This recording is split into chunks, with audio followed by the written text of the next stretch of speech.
Kilala nyo ba ang halamang ito? Ito ang garlic vine plant.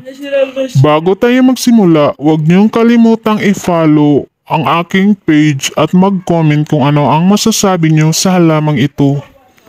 Paano ko nga ba siya inaalagaan? Alam niyo ba na itinanim ko lang ito sa gilid, diretso na sa lupa at through cuttings lang. At dinidiligan ko lang ito sa tingin ko na medyo dry na ang soil. Dahil kapag bagong tanim pa lang, tiyak na mabilis siyang mabulok kaya ingat sa pagdilig kapag di pa masyadong malaki ang halaman nyo. Ngayong napaka-stable na ng garlic vine ko, ngayon ko lang talaga siya na hindi madidiligan. At dahil maulan, kaya siya nag-survive. At kahit walang ulan, hindi ko rin siya masyadong nadidiligan. Ayan, buhay pa rin naman siya. Siguro talagang hindi sila alagain, mabilis lang silang buhayin kahit hindi nyo siya maalagaan ng dilig palagi. Ang garlic vine na ito ay pwede sa full sun.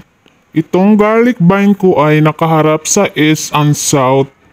Sa tingin ko, lagi silang nagbubulaklak dahil lagi ko silang kinakat or pinoprune. Kasi nga, vine sila, ayokong kung saan saan na lang aakyat ang sanga nila.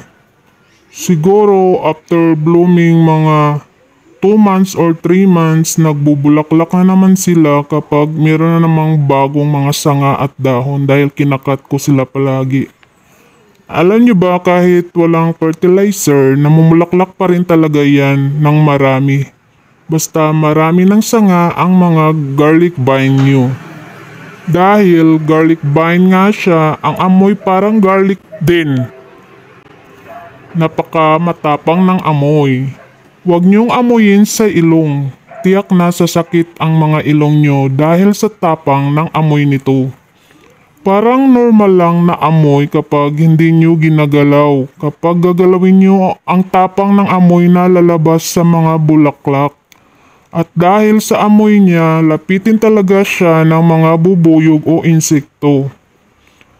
O anong mga pollinators talagang lalapit sa bulaklak dahil sa amoy niya.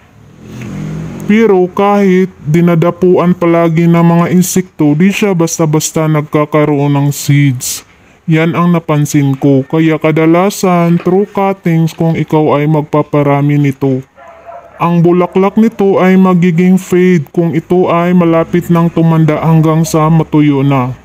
At hanggang dito na lang po, maraming salamat sa inyong suporta at huwag niyong kalimutang mag-comment at share. Yun lang, bye-bye!